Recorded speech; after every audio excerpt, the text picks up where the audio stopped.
तपाईं हेर्दै हुनुहुन्छ अहिले देशपोस्ट टिभी, तपाईको आफ्नै टिभी, आवाज विहीनहरूका लागि दरिलो आवाज। नमस्कार, म लोकमणि रिजाल। देशपोस्ट टिभीमा यहाँलाई हार्दिक स्वागत छ।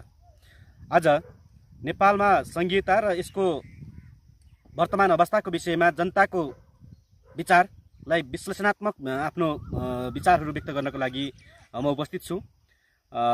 खास गरेर नेपालमा लामो समयको एउटा इतिहास पछाडि नेपालीहरूले प्राप्त गरेको उपलब्धि, नेपालमा संघीयता, नेपालको संविधान र नेपालमा अहिले बनिरहेको जुन स्थानीय सरकार, संघीय सरकार, प्रदेश सरकारको जुन अहिलेको अवस्था छ, मोडालिटी छ, यो मोडालिटीले नेपाली जनताले के पाए अथवा नेपाली जनताहरूको चाहिँ यसप्रतिको धारणा के छ, यो विषयमा बहसको लागि म उपस्थित छु। खास गरेर नेपाली जनताहरूको सबैभन्दा ठुलो समस्या घाँस बाँस कपास शिक्षा स्वास्थ्य रोजगारी यो मूलभूत समस्याहरू हुन्। यो समस्याको न्यूनीकरण हुन्छ, मुलुकमा चाहिँ सुरक्षाको ग्यारेन्टी हुन्छ, रोजगारीको चाहिँ ग्यारेन्टी हुन्छ, लाखौँ युवाहरू चाहिँ विदेशिनु पर्दैन, लाखौँ युवाहरूलाई चाहिँ स्वदेशमै रोजगारीको ग्यारेन्टी हुन्छ, शिक्षा र स्वास्थ्यको चाहिँ ग्यारेन्टी हुन्छ। जुन चुनावहरू भयो त्यो चुनावहरूमा नेपालका हरेक दलहरूको जुन चुनावी घोषणापत्रहरू छन् ती घोषणापत्रहरूमा भएको कुरा यिनै हुन्। जनता यही कुरा बोल्छन् आज। तर नेपालमा संघीयता सुरु भएको 3 वर्ष बितिसक्यो। 3 वर्षको पेरिफेरीमा नेपाली जनताले के पाए, यो विषयमा जनताको चासो गुनासो र सरकारको विषय हो। त्यो भएको हुनाले आजका दिनमा आम जनताहरूको सरकारको विषय, आम जनताहरूले उठान गरेको विषयको सन्दर्भमा हामी देशपोस्ट टिभी मार्फत यहाँहरूलाई विश्लेषणात्मक छलफलको लागि हाम्रो विचारहरू अगाडि बढाइरहेको छौँ।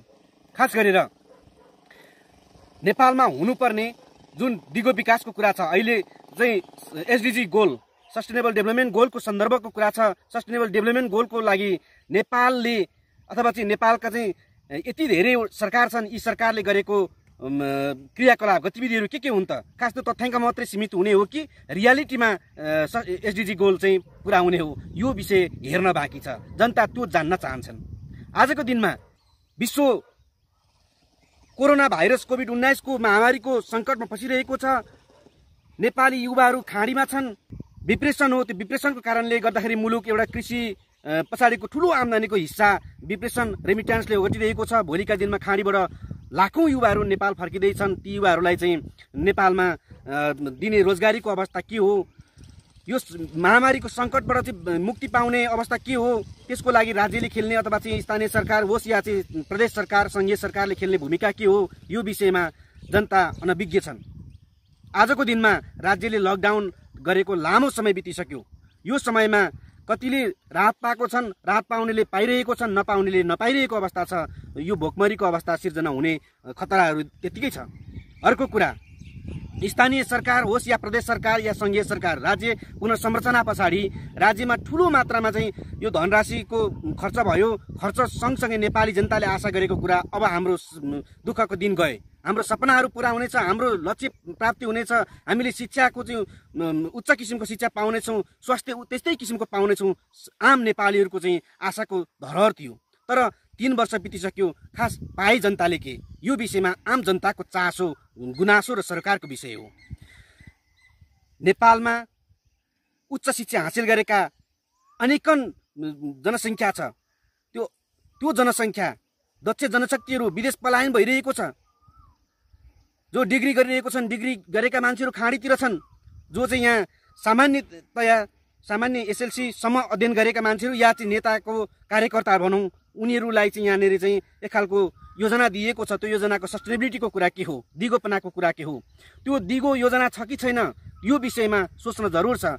अधिकांश ठाउँहरूमा अध्ययन गर्ने हो भने, विश्लेषण गर्ने हो भने, अनुसन्धान गर्ने हो भने धेरैभन्दा धेरै योजनाहरू, ठुला योजनाहरू सञ्चालन भएको छन्। पर्यटनसँग सम्बन्धित योजनाहरू सञ्चालन भइरहेको छन्। ती योजनाहरूले खास जनताले के पाए, यहाँनिर अध्ययनको विषय बन्न सक्छ, अनुसन्धानको विषय बन्न सक्छ। आजको दिनमा जनतालाई घाँस बाँस कपास स्वास्थ्य शिक्षा रोजगारीको समस्या हो। त्यो भएको हुनाले राज्य सरकारले यो विषयमा पहल गरेको छ कि छैन, यो गम्भीर विषय हो। त्यो सँगै अधिकांश ठेक्का पट्टाका कुराहरू छन्। ठेक्का पट्टाहरूमा आफ्ना आफन्तहरू हाबी भएको अवस्था छ, राजनीतिकरण भएको अवस्था छ। त्यसो भएको हुनाले दिगो विकासमा कतिको धेरै हाम्रा सरकारहरू, हाम्रा चाहिँ प्रमुखहरूले दिगो विकासको लागि चाहिँ रणनीतिक योजनाहरू बनाइरहेको छन्। खास हामी नेपाली जनताले चाहेको सुशासनको कुरा हो। योजना सञ्चालनको सन्दर्भमा प्रभावकारी योजना सञ्चालन भयो कि भएन र प्रभावकारी योजना सञ्चालन गर्नको लागि त्यो दिगो किसिमको छ कि छैन र त्यहाँ उपयुक्त हो कि होइन र खास जनताको आवश्यकता हो कि होइन, यो विषयमा कतिको धेरै चाहिँ हाम्रा प्रमुखहरूले भूमिका निर्वाह गरेको छन् या चाहिँ यो विषयमा अध्ययन गरेका छन्, यो सोचनीय विषय हो। त्यो सँगै सुशासनको सन्दर्भमा हिजोको दिनमा सार्वजनिक सुनवाई हुन्थ्यो, सार्वजनिक लेखा परीक्षण हुन्थ्यो, तर त्यतिको सार्वजनिक लेखा परीक्षण र सार्वजनिक सुनवाईहरू आज हुँदैछन् कि छैनन्?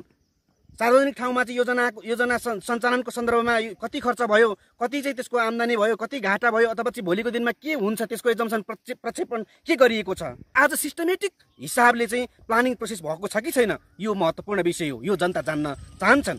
सँगै आजको दिनमा खास हामी बटम अप एप्रोचमा जानुपर्छ भनिरहेको छौँ, खास ग्रास लेभलबाट जानुपर्छ भनिरहेको छौँ। ग्रास लेभलको समस्या के हो, ग्रास लेभलमा के आवश्यकता छ, ग्रास लेभलको मान्छेहरूले त्यसबाट के बेनिफिट लिन सक्छन् भन्ने कुरा महत्त्वपूर्ण कुरा छ।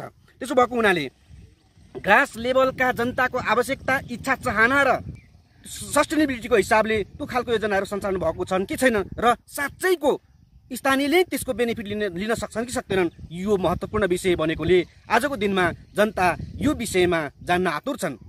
खाडीबाट अनेकन क्वेसनहरू आइरहेको छन्, अनेक सामाजिक मिडियाहरू छन्, मास मिडियाहरू छन्। यी मिडियाहरूमा चाहिँ विदेशमा रहेका आम नेपाली नागरिकले नेपालको विषयमा खबरदारी गरिरहेको छन्। आज सीमाको सन्दर्भ छ, सीमा विवादको सन्दर्भ छ। सीमा विवादको सन्दर्भमा राज्यले चाल्नुपर्ने, समयमै चाल्नुपर्ने भूमिका चाल्यो कि चालेन? खास नेपाली जनताले चाहिँ यो विषयमा राहत महसुस गर्न सक्ने गरीको योजनाहरू अथवा उद्देश्यहरू प्राप्त गर्दैछन् कि छैनन्, यो जनताको आम सरकारको विषय हो। यो यहाँ अहिले विरोधको लागि विरोध भइरहेको छन्। विरोधको लागि विरोध होइन, खास चाहिँ राम्रोलाई राम्रो र नराम्रोलाई नराम्रो भन्न सक्नुपर्ने नेपाली नागरिकहरूको, आम जनताहरूको चाहिँ यो एउटा विशेषता हो। तर यहाँ चाहिँ के छ भने राजनीति शक्तिको चाहिँ आडमा रहेर राम्रो गरे पनि नराम्रो, नराम्रो गरे पनि नराम्रै भन्ने परिपाटीको विकास भइरहेको छ। त्यसो भएको हुनाले सकारात्मक सोचको विकास गर्न पनि त्यति नै धेरै जरुर छ। यो भिडियो हेरिसके पछाडि यहाँले सकारात्मक कमेन्ट गरिदिनु होला, लाइक गरिदिनु होला, सब्सक्राइब गरिदिनु होला। धन्यवाद, नमस्कार।